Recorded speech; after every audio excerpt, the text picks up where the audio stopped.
When I heard Logan Paul give the reasons for why he isn't a Christian, one of my first thoughts was about how relatable his views were, because so many of us can relate to how he feels, and we probably have had similar thoughts to his at some point. Even for me as a Christian, I too have had similar thoughts and experiences in my own journey, but I arrived at a different conclusion than Logan Paul. We'll talk about why that is, but first, let's go ahead and start with how he says he was first introduced to Christianity.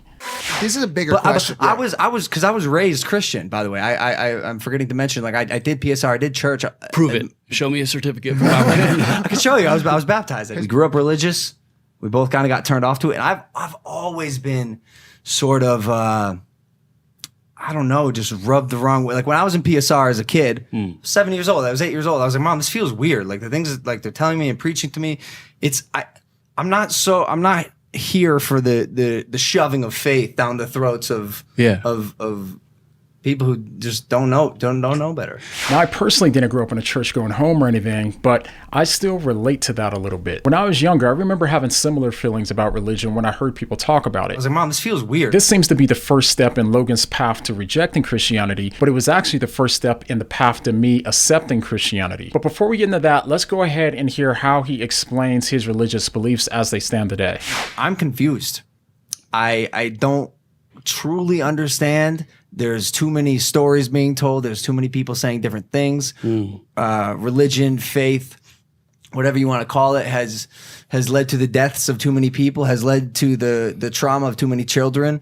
And I've just been not shut off to the idea, but turned off momentarily, and has led to so many disagreements and confusion and death. Now, one thing I realized when listening to these clips was that when we hear him explain what ultimately turned him off of religion, we hear him explain these negative experiences and emotions that have come from religion and from religious people. He talks about how religion has been tied to too many deaths and caused too much emotional damage, which he's right about. All right. You right. Similar to Logan, I too was turned off with religion for some of the same reasons. For me, it was when I noticed just how many people were using their religion as a weapon to hurt other people. That was when I felt just turned off from Christianity completely. Now, I'm sure that all of us have met a fair share of religious people who make it clear to us that they feel superior to us because of how good of a life that they believe that they're living. And as a consequence, they don't hesitate to point out how good of a life that they believe that we aren't living. All y'all going to hell. What? You right there. Hell. You. Hell. You. Hell. Yeah, I said it. Who are you to tell me where I'm going? Who am I? No, my son, who are you? You are a sinner. So you're just gonna judge me? Oh no, I'm not judging you. What I'm saying is you're going to hell. But at a certain point, I came to realize why there were so many religious people who adopted a sense of superiority and came across as extremely arrogant. I've realized that it depends on how they believe that they relate to God. I thought about how if you're in a belief system that says that you only find God if you're good enough, then you can't help but feel superior to people who haven't found God because they aren't good enough. If you're saved because of how good of a life that you're living, then of course you're going to look down on other people who aren't living as moral of a life as you are. Looking down on others subconsciously helps us to feel better about ourselves and helps us to feel more secure in our position with God. When I got to the point where I realized that this was causing so much of that superiority complex in religious people, I became convinced that religion was the core problem. But that only lasted until I noticed that something similar was happening with the secular people that I knew as well. They felt like they were too loving and accepting of others, or too intelligent to believe that there was only one way to God,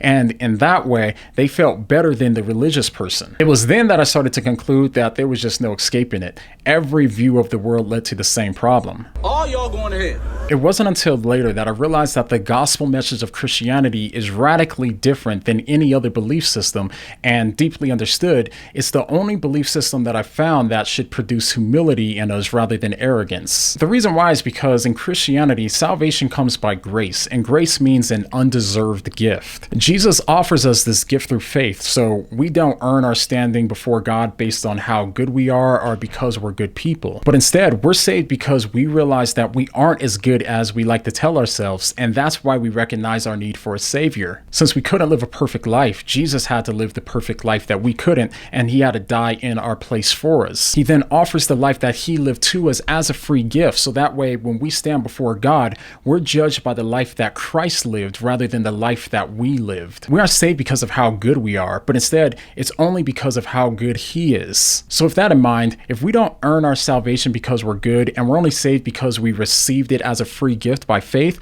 then how could we possibly feel superior to others who we consider to be less moral than we are? The more that we think about this, the more that the gospel should produce humility in us rather than arrogance. The only reason most people don't see that kind of humility in Christians is because most of us either don't understand or we simply forget that we're only saved because of God's mercy and grace, and we aren't saved because of our personal performance. So I completely understand where Logan is coming from, and I believe that he's right to be frustrated with those sorts of religious people, because after all, in the Bible, we read that Jesus was as well. Now, of course, so much more could be said, but in the end, I hope that Logan will eventually come to the same conclusion that I did and see why Christianity is different from all of the other religions out there and the factual reasons for why I believe that it's true. I'll talk about that in this video, so go ahead and click here to see what I mean. But the next time that you find yourself forgetting that you're saved completely and utterly because of God's grace and not because of how good you are, what are you going to say?